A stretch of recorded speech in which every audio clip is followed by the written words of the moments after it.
Hai, Assalamualaikum semua. Selamat berpuasa. Esok kita dah nak bersahur. Apa menu kita nak masak? Jom kongsi idea menu puasa. Terliur kan tengok sambal tempoyak ikan bilis ni. Pedas mengancam. Ikan bilis yang rangup. Makan nasi panas-panas. Memang selera lah. Jom kita masak. Mula-mula sekali macam biasa. Kita panaskan kuali. Masukkan minyak. Minyak kena lebih. Sebab apa? Bila goreng ikan bilis, minyak banyak, baru ikan bilis kita rangup. Cara mak-mak kita zaman dulu, nak tahu minyak dah cukup panas, rengiskan sikit air. Minyak dah cukup panas, bolehlah masukkan ikan bilis kita. Tapi kita kena pandai jaga, jangan besar sangat, jangan kecil sangat. Kiranya guna api sederhana saja. Nampak kan awal-awal ni, buih banyak dalam minyak. Kita kacau-kacau, jangan tinggal. Sementara tu bolehlah carikan bekas yang ada penutup. Nanti senang kita nak simpan ikan bilis yang kita dah sudah masak. Sekarang cuba perhatikan. Buih dalam minyak dah semakin hilang. Betul tak? Itu maksudnya ikan bilis kita dah cukup rangup dan garing. Bolehlah angkatkan ikan bilis kita ke dalam bekas yang ada penutup tadi. Okey, cup. Walaupun bekas kita ada penutup, tapi jangan tutup dulu. Sejukkan, letak je kat tepi dapur kita tu. Cuba kongsikan tips macam mana kita nak beli ikan bilis yang garing. Nanti komen di bawah. Okey, jom kita sambung bahagian 2 untuk sambal tempoyak pula.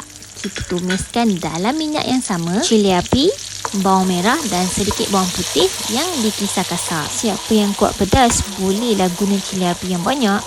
Kita tumis sehingga sedikit garing dan lepas tu bolehlah kita masukkan tempoyak kita. Saya memang penggemar tempoyak, tapi saya suka tempoyak yang manis. Kalau tempoyak yang masam ni memang saya tak kawan. Boleh ke macam tu? Tempoyak yang manis ni maksudnya tempoyak yang guna durian baru. Selalunya bila musim durian dekat kampung, mak saya memang akan buat stok tempoyak. Tempoyak tu saya bekukan. Sebab itulah dia jadi tak masam. Saya masukkan dalam 3 sudu besar tempoyak.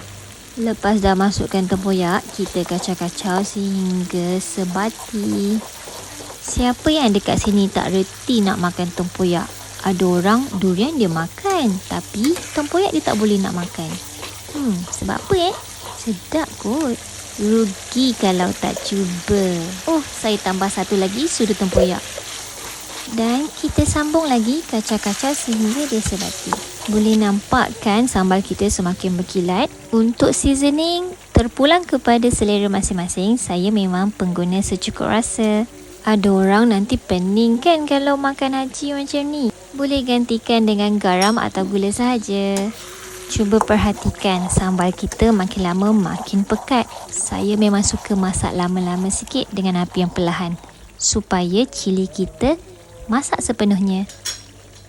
Dah terbit minyak, cantik kan? Macam ni lah saya suka.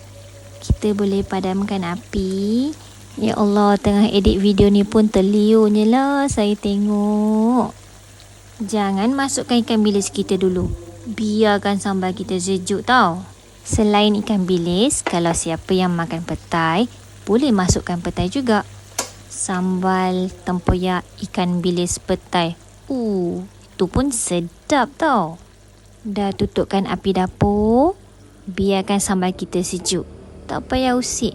Biarkan je di atas dapur tu. Tengok tu dengan terbit minyaknya. Sedapnya ya Allah.